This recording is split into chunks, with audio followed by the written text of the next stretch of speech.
Remakes of good games often take us back to a big success, modernize and streamline some of the issues it may have had, and remind us how good something once was. But what about bad games? Hi folks, it's Falcon, and today on Game Ranks, 10 remakes we actually need for bad games.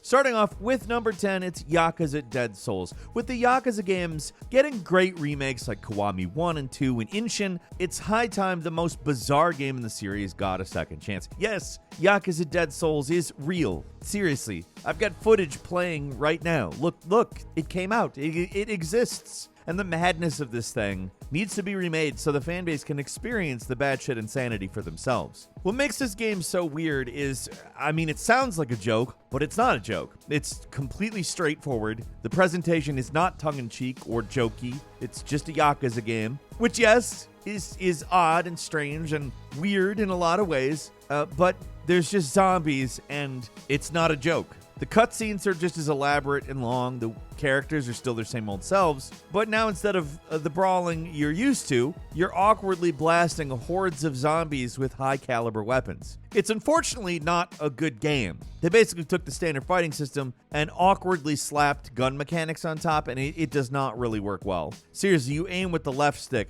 Who in their right mind thought this was a good idea? With a new coat of paint and some fixed controls, it actually could be a lot of fun, though.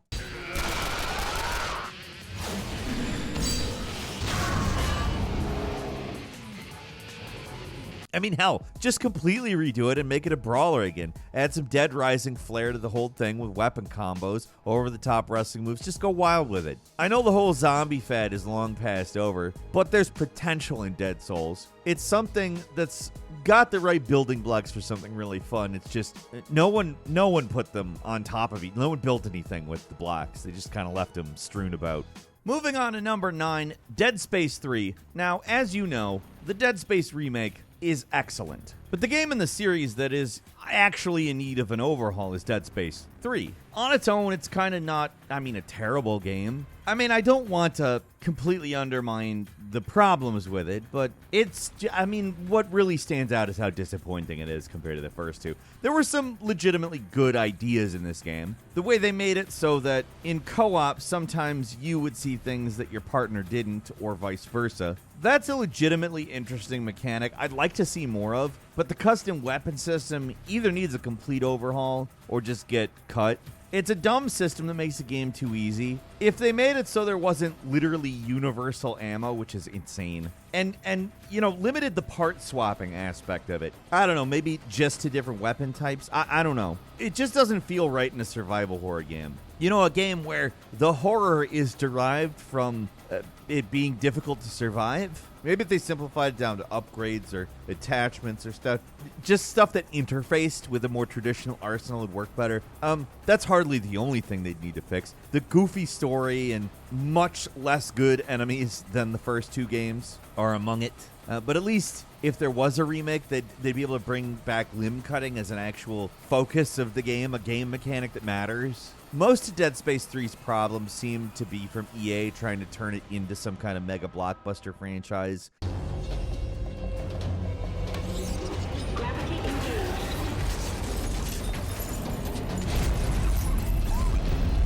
Instead of letting the developers make the sequel to Dead Space 2. If you're really interested, there's a video out there by a channel called Captain Brebo. Pretty small channel, but he did an interview with Chuck Beaver, one of the writers on the Dead Space trilogy, about what they wanted to do with Dead Space 3 and also what they would do if he were able to be involved with a Dead Space 3 remake. It's a super interesting interview, and I'd highly recommend watching it. And number 8 is Enter the Matrix. It's unfortunate that the Matrix games were never good. There's so much potential for a video game set in this universe. I know a remake of a video game tie-in to a movie sequel kind of sounds absurd, but this game had some fun ideas. And, who am I kidding? I kind of just want a proper big-budget Matrix game. I don't really care how we get it. It's just something I want to see. And if I'm completely honest, the people I want behind it is Remedy. The basic idea with Enter the Matrix is good, how it combines close range and long range combat, and the slow-mo and the environmental destruction. They're good ideas.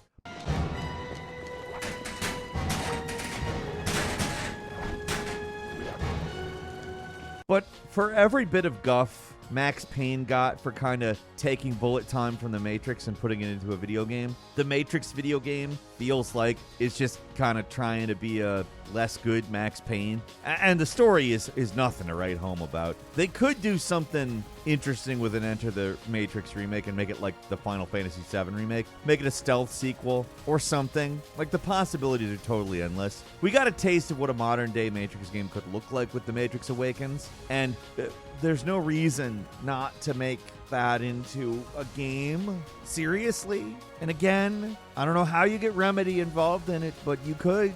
And if you did, it would be great.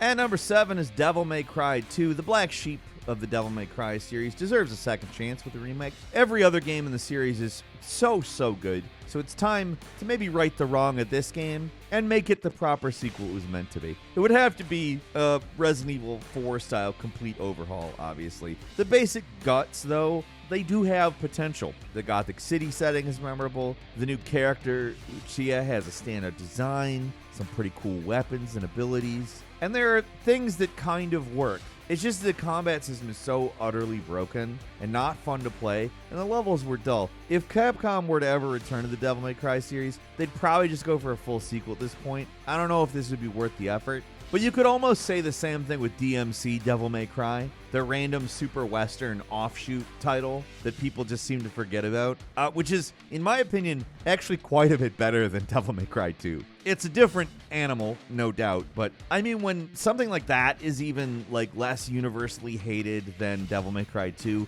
it's an indicator that maybe it wouldn't be a bad idea to go back and try again.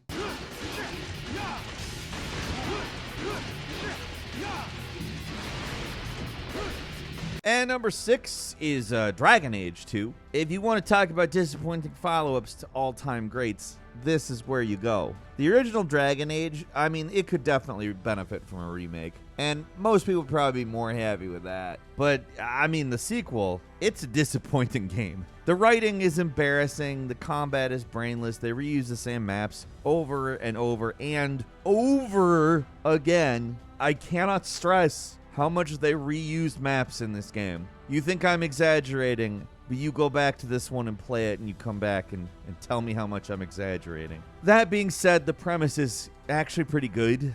The idea is that you'd play as a single character over a long period of time in a single city. They start off young and penniless, and by the end of the story, they're older. You can literally tell by that statement that they reuse maps over and over again. But, I mean, you'd be shocked how little this is truly followed up on, because none of your choices really matter. Your character doesn't change very much, and the city doesn't either. You'd think over a bunch of time it would, but, again, reusing the maps. I feel like that's like one of the main reasons they made this sequel. They're like, you know what, if it takes place in the same place over time, and you have to go through areas over and over, it seems like a longer game without having to make more assets. Like, there's certain jumps where it's supposed to have been years, but it feels like a week. Again, your choices just don't matter. Everything about the game, it feels rushed and incomplete, and that's because it is. Like, its very nature and timeline of its development pretty much ensured that it was going to be just that. A remake would be a complete overhaul, or it would be a total waste of time. From the story to the combat to the setting, some of the characters, though, they are good, and the general bones of the plot could be compelling if done right. It's just a pretty tall order that I'm not even sure BioWare is capable of doing anymore. We'll see how they handle the new Dragon Age. I hope well. I'm excited about it, but to be frank, I think they know they have to do well with it, so we'll see. And number 5 is Jurassic Park Trespasser, one of those classic overambitious messes. Trespasser is kind of more bugs than game. What was meant to be this immersive open-world adventure about surviving against truly intelligent dinosaurs is, well, look at it. It's the thing you're looking at right now. That's what it is. It's a one-armed jank fest, where the most impressive thing about it is that you can look down and check your health by looking at your own boobs. Which, by the way, even if that's your thing, this isn't a good view. There is some good stuff here, though. The narration by Richard Attenborough is top-notch stuff. The technology, the real treasure, is still in there. In a darkened room in an empty building with a dirty floor. The idea of a survival game set on one of Jurassic Park's islands, it's a good one. First-person survival horror with dinosaurs. In all seriousness, a really good game with that premise would be novel even today. You keep some key elements of the original, like the focus on survival over combat, and you might have something interesting here. Hell, maybe they can even make the dinosaur AI as complex as originally conceived and simulate an entire dino ecosystem like how they wanted to do.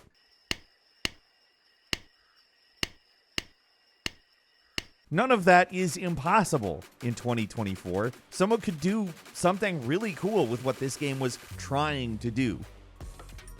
At number 4 is Tomb Raider: The Angel of Darkness. Tomb Raider games are getting consistently rebooted and remade, but nobody seems to want to touch the Angel of Darkness with a 6-foot pole. It's the game that killed Core Designs, the original Tomb Raider devs. They had a lot of indies before this one, some better than others, but hey, it was meant to be a next-gen Tomb Raider, had a more serious story, an RPG light experience system, which, by the way, was made out to be much more than it was, some stealth mechanics, branching stories, and a second protagonist that nobody cares about at all. He doesn't need to be there, but everything but him can stay. He's creepy as hell. Just to be frank, I don't like him. But take the story of Lara Croft on the run, give it some modern controls, like actual modern controls, and you might have something here. Make it a more open, RPG-ish Tomb Raider. It could work. But let's be honest, there's no way in hell Crystal Dynamics will ever make this game. Nobody wants a dark and brooding Lara anymore. They want a new game that's closer to the original 3. If any game in the series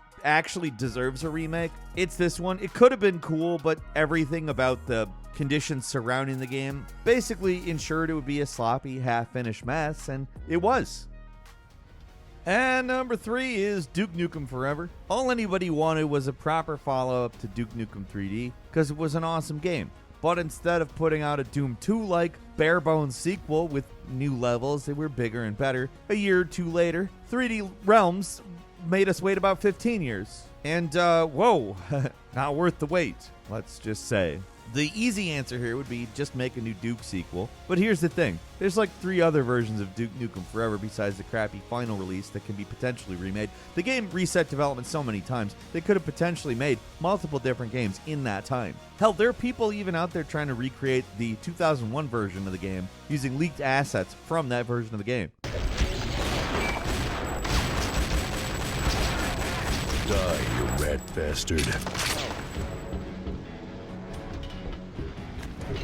There's enough there that they can just fill in the blanks, which is a considerable amount of work, but way less than trying to build this thing up from scratch. That's a funny thing. The 2001 version of Forever looked a hell of a lot better than what we actually got. I'm happy to see a better version of this game come out eventually, but if I had my way, I'd love to see a full-blown AAA complete overhaul of Duke Nukem Forever. Just toss all the stupid crap that everyone hates and make a badass FPS where you're blowing up everything in sight. I mean, boomer shooters are huge now.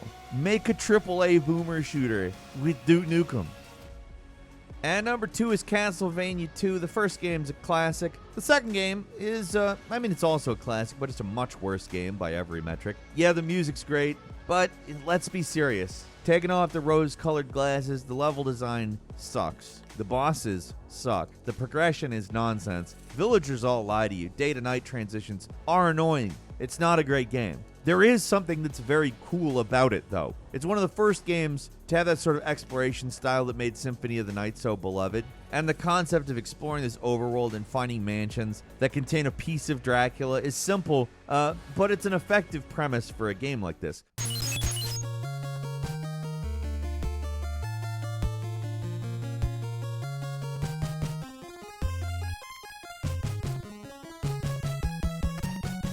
For a modern remake, I want them to go in either one of 2 directions. Either fully embrace Metroidvania, make exploration more interesting, beef up the bosses a ton. Basically, do what's possible to make it Hollow Knight quality, or just go totally nuts with it and make it a 3D action game. It's the perfect Castlevania game to add some Souls flavor, make the combat simple but challenging, make it non-linear but not absurdly hard. I feel like you could make a truly great 3D Castlevania game with the mold of Castlevania 2, but hey, who knows?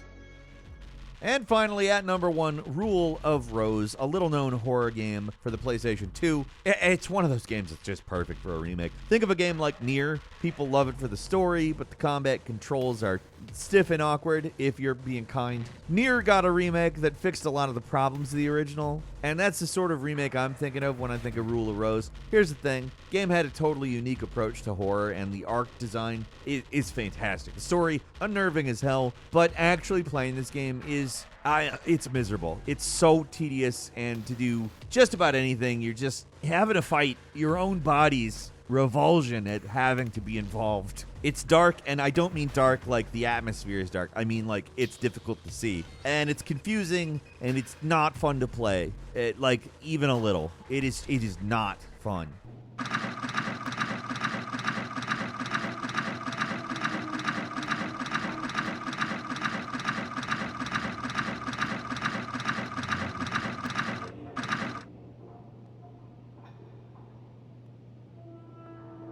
So if some company was to take the stuff everybody likes from the game, the atmosphere and the story, and completely reworked everything else, there could be some serious potential here. The game was published by Sony in Japan and Atlas and 505 everywhere else. All those guys are still around, so who knows? I don't see Sony doing anything with the property, but hey, Atlas could probably make a solid remake. It's not exactly a high-profile property, but I've seen companies remake stranger games, and at least Rule of Rose is notable, if only because of how outrageously expensive it is on eBay. And that's all for today. Leave us a comment. Let us know what you think. If you like this video, click like. If you're not subscribed, now's a great time to do so. We upload brand new videos every day of the week. Best way to see them first is, of course, a subscription, so click subscribe. Don't forget to enable notifications, and as always, we thank you very much for watching this video. I'm Falcon. You can follow me on Twitter at Falcon the Hero. We'll see you next time right here on Game Ranks.